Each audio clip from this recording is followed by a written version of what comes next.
ঠাম্মির সাথে পাপার রেস্টুরেন্টে কলকাতার রসগোল্লা খেতে এসে সাক্ষ্যদীপের হাত থেকে দীপাকে বাঁচিয়ে নিল রূপা। হ্যাঁ বন্ধুরা, আমরা এমনটাই দেখতে পাবো অনুরাগের ছোঁয়া ধারাবাহিকের আগামী পর্বগুলোতে। বাবার সাথে মায়ের যাতে দেখা না হয় তার জন্য সোনা সূর্যকে কোনো মতেই বাড়িতে আসতে দেয় না, অনেক রকম বাহানা করে সূর্যকে বাইরেই আটকে রাখে।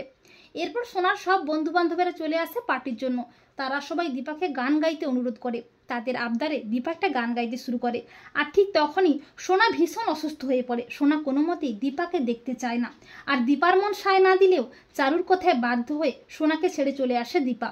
অপরদিকে সাক্ষ্যদীপ রেস্টুরেন্টের ডিনারের মেনুতে কলকাতার রসগোল্লা অ্যাড করে, কিন্তু দীপার আসতে দেরি হয়। সাক্ষ্যদীপ প্রচণ্ড ক্ষেপে গিয়ে মেনু থেকে রসগোল্লাটা ক্যান্সেল করে দেয়। এরপর দীপা এসে তড়িঘড়ি করে কিচেনে ঢুকে রসগোল্লা বানাতে শুরু করে, কিন্তু সাক্ষ্যদীপ প্রচণ্ড ক্ষেপে গিয়ে দীপাকে কথা শোনাতে থাকে।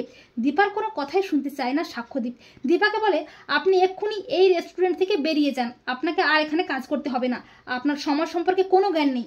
দীপা সাক্ষ্যদীপের কাছে অনেক অনুরোধ করে, কিন্তু সাক্ষ্যদীপ দীপার কোনো কথাই শুনতে চায় না। এরপর দীপা নিরুপায় হয়ে রেস্টুরেন্ট থেকে যখন বেরিয়ে যাবে করে, ঠিক তখনই ঠাম্মির সাথে রূপাও আসে রেস্টুরেন্টে। রূপা তার মাকে দেখে চমকে ওঠে। রূপা মনে মনে ভাবে, মা বেঁচে আছে, তার মানে মাই কি সেই মহিলা যার কথা পাপা বলছিল? কিন্তু মাকে এখান থেকে যেতে দেওয়া যাবে না। মা চলে গেলে মাকে আমি আর খুঁজে পাবো না, আবার হারিয়ে যাবে। আমাকে কিছু একটা করে পাপার হাত থেকে মাকে বাঁচাতেই হবে। রূপা বলে, দাঁড়াও মা, তুমি কোথাও যাবে না। আর রূপার মুখে মা ডাক শুনে চমকে ওঠে দীপা। রূপা সাক্ষ্যদীপকে বলে, পাপা তুমি ওনাকে কেন চলে যেতে বলছো? উনি না থাকলে আমি কলকাতার রসগোল্লাটা খাবো কি করে? আর আমার খুব ইচ্ছে করছে রসগোল্লা খেতে। আর রূপার আবদার ফেলতে পারে না সাক্ষ্যদীপ। সাক্ষ্যদীপ দীপাকে বলে, দাঁড়ান মিসেস সেনগুপ্ত, আপনি কোথাও যাবেন না। আমার প্রিন্সেস মিষ্টি খেতে চেয়েছে, বানিয়ে দিন এক্ষুনি। আর দীপা মনে মনে ভাবে, কে এই মেয়েটা, কেন ওকে আমার এত আপন মনে হচ্ছে, একটা টান অনুভব করছি।